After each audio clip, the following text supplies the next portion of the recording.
กระเต้นมาว่าซั่น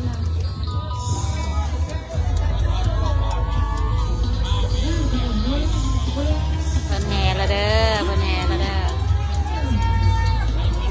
โอ้ยกำลังหนาวอยู่เด้อหนาวไว้บัดนี้ได้แล้ววะ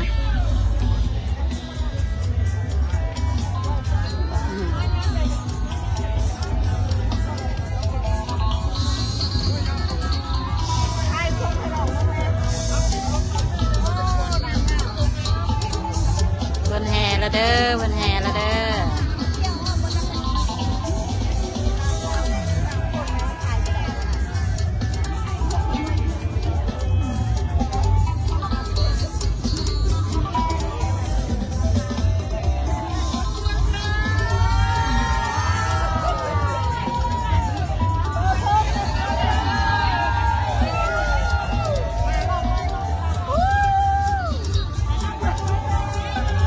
โมมีใครอยากเล่นน้ำได้มันหนาว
ร่วมมือหรือเปล่าทิ้งเกี่ยวกับใครไปเลยเลือนเก่าสนุกกับมือแรกทำไมคงจะเดินจะทิ้งไปยังไงเจ้าถึงทำงานเจ้าหยุดออกไปนุ่งเสื้อกันหนาวโหดน้ำ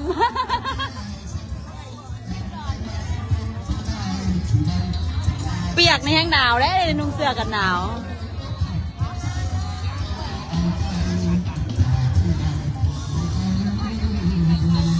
กระสิบประมาณนี่แหละเพลงจะเริ่มมาตะดดแล้วล่ะขนนี่ เอามาไล่เอากันนี่เอาไล่เอากันนี่แหละนี่เริ่มมาตะดดแล้วนี่นะ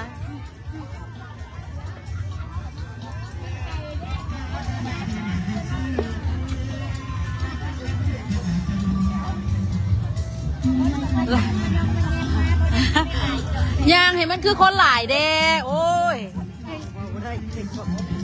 stay tuned